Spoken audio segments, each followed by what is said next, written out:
Good morning, everybody, and thank you for joining us here at Rose Hill Manor Park and Museums for the special groundbreaking ceremony today. Today marks the beginning of a much needed and exciting project, one that I've thought of for over 20 years, and just excited to see us actually breaking ground for it. The future home of the Robert H. Renenberger Carriage Museum. This new space will provide improved exhibit and classroom areas, a proper climate controlled, and the room needed to better protect and showcase the incredible carriage collection housed for nearly 50 years on this site. It's a big step forward in helping us preserve Frederick County's transportation history and in continuing to offer meaningful, hands-on learning for visitors of all ages. I'd like to take a moment to recognize a few special guests with us today. County Executive Jessica Fitzwater, Delegate Ken Kerr, Liz Casso with the Maryland Historic Trust, and Carrie Saavedra, who's going to be is a recreation manager with Frederick County Parks and Rec, so she works for my team. And any member of the Parks and Rec Commission who are with us today, I didn't see any faces. If you're there, thank you for being here. Each of you plays an important role in making projects like this one possible, and we're truly grateful to have you here and to celebrate this milestone with us. Now, to kick things off today, please join us in welcoming County Executive Jessica Fitzwater. Thank you. Thank you, Jeremy. Good morning, everyone. It is a great day to be outside in one of our beautiful parks. Jeremy said he ordered the weather, so thank you very much. We appreciate that. But I do want to say it's especially meaningful to be here at Rose Hill Manor. This park really holds a special place for me. It's our county park closest to where I live, which is in Riverwalk, basically just right across the way here. And I've spent a lot of time here with my children, exploring the Children's Museum, coming here for the Fall Festival or other events, and for our incredible summer camps. In fact, my kids were here for Hogwarts camp this summer, which was one of their favorites. We've got some Harry Potter fans in my house. And so our team just does an incredible job here year round for all types of programming for all ages. And it really is one of our very special and unique parks. It's also special because it was the first Frederick County Park acquired in 1968. And it's not only part of our Frederick County story and our Parks and Recreation story, but also the history of our state, helping to present the daily life of Thomas Johnson, Maryland's first governor. And as Jeremy mentioned, this Carriage Museum has been a big part of almost the entirety of the park's history. In 1976, Robert Renenberger brought 12 of his carriages to Rose Hill, where they were not only displayed, but also restored right here where visitors could watch and learn firsthand. And every day here at Rose Hill, that legacy of learning and honoring history in an interactive way continues to live on. Since 1976, the Robert H. Renenberger Carriage Museum has continued to showcase the history of agriculture and transportation in Frederick County. And today, the collection includes over 25 historic carriages, a turn-of-the-century rural post office mail wagon, and a historic hearse from Middletown's Glad Hills Furniture. Now, as we move into this next chapter for the Rose Hill Manor Carriage Museum with this project and more to come, our interpretation is moving beyond just the stories of Governor Thomas Johnson. Our new Carriage Museum will provide us with the space and flexibility to teach and tell the stories of the Rose Hill residents and visitors who helped to build our community. Future exhibits will teach visitors about individuals like Leonard, a coachman who helped a group of enslaved men seek their freedom from the Rose Hill plantation with these beautiful carriages, wagons, and vehicles on display. I know that you will hear more about the remarkable history of this collection and the stories of the Carriage Museum that the museum will help to tell from our recreation manager, Carrie, in just a bit. But I'm very excited to see how these new exhibits will help round out a more inclusive and accurate interpretation of Rose Hill and Frederick County's history. So today we're breaking ground on a project that will not only expand on our opportunities to share and teach about our unique history, but will also better protect this cherished collection. As Jeremy mentioned, this new museum will be climate controlled and will include a lobby classroom, a large exhibit area, and program space. I would be remiss if I did not thank some of the many partners who've made this possible. This project possible by supporting our capital budget. So we have many members of our county council here that have supported this project, including Council President Brad Young over here, as well as council members MC Keegan-Air, Jerry Donald, Mason Carter, and Renee Knapp. Thank you all for joining us today and for supporting this project. This project also was awarded $500,000 in state funding in FY23. And yes, that is how long it takes sometimes for these projects to move along. So I wanted to also recognize and thank former Budget and Management Secretary David Brinkley, who is here. Where is David? Over there. Thank you so much, Secretary, for joining us. We all knew that we could count on David to bring investments back to Frederick County, and we appreciate you being here today. Of course, we're also grateful for the support of our state delegation, and I want to recognize Delegate Ken Kerr, who is here, and his partners who were not able to be here today, but Delegate Chris Fair, Delegate Karen Simpson, and Senator Karen Lewis Young. Thank you for being here, Delegate Kerr.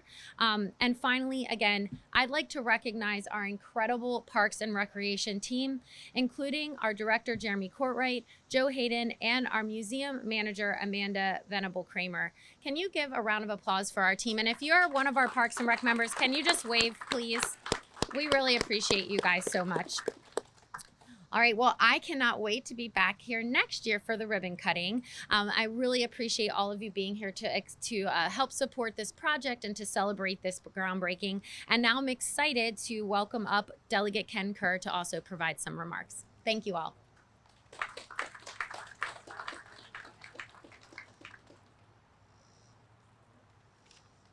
Well, good morning.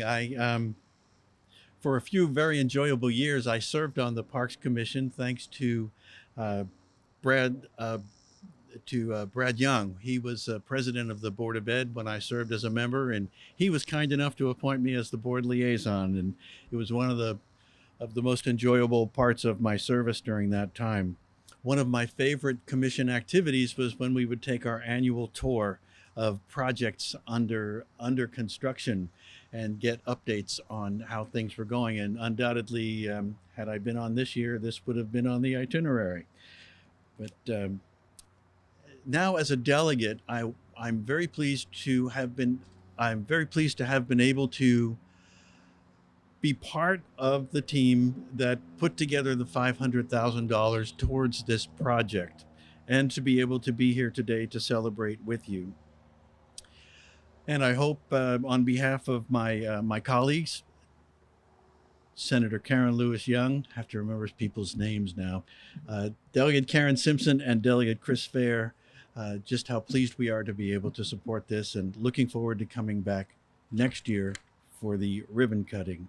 And now let me invite up from the Maryland Historical Trust, Liz Casso.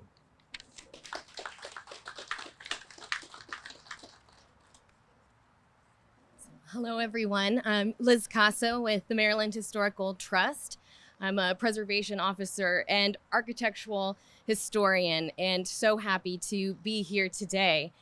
In historic preservation, we are preserving buildings, we're preserving landscapes and artifacts, but it's really the stories behind all of those things that really, bring our history into focus. And it's places like Rose Hill, like this museum, that are so, so important in telling our history, in telling those stories.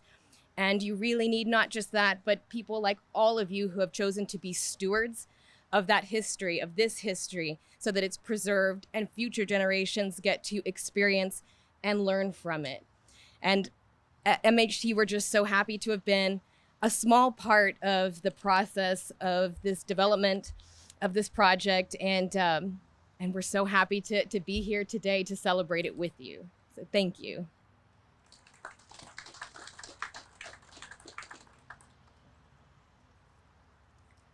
Thank you, Liz, and thank all of you who have been part of this project.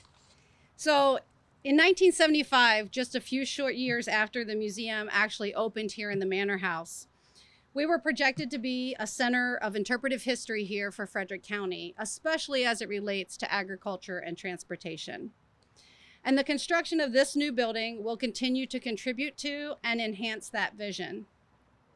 Our current building for the Carriage Museum, which you see behind me here, was created, as the CE alluded to, by an agreement between Robert Renenberger and the then county commissioners to house a collection of restored carriages.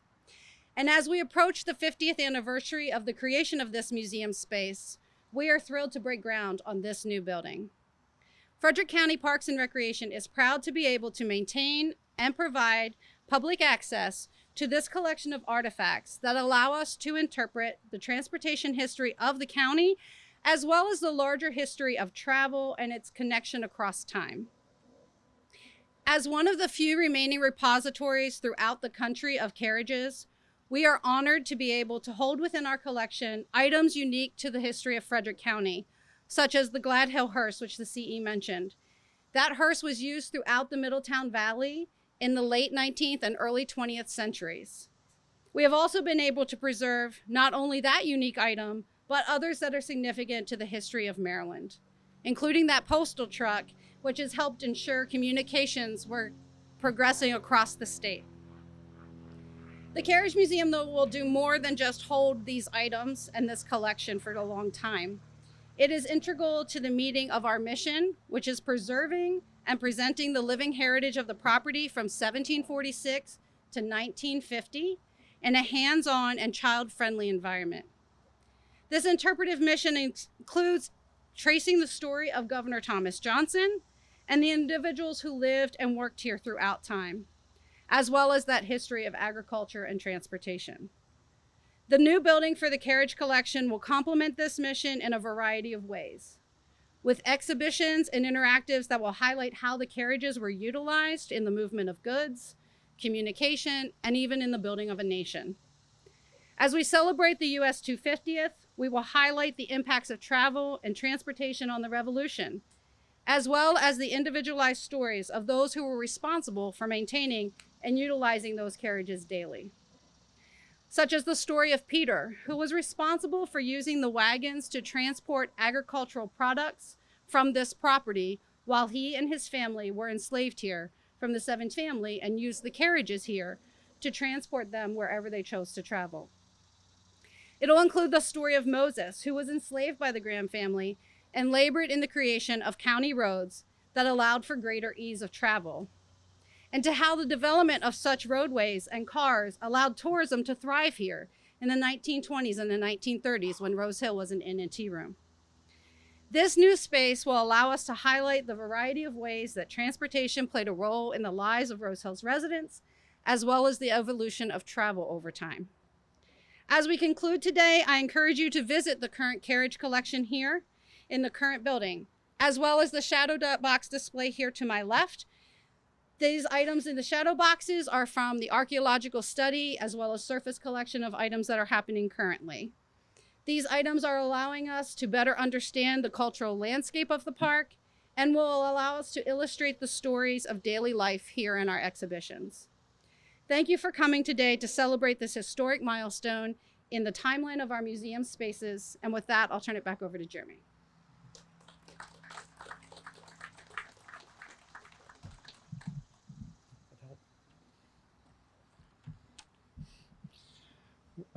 Thank you, Carrie.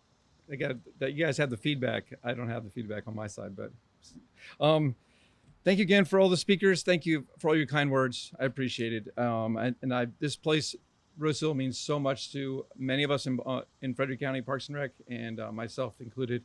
And it's a very special location for a lot of great memories. Thank you for all the guests for being here today. I really appreciate that, and your attendance means a lot to us as Parks and Recreation. This is an exciting moment for Rose Hill. It's an exciting moment for Frederick County and everyone who values preserving history. We're thrilled to be moving forward with this project, and we look forward to welcoming you all back a year from now when we have a museum ribbon cutting and we're able to show these exhibits in a different light, a different place, at a very exciting time. Now let's grab some shovels and officially break some ground. So thank you.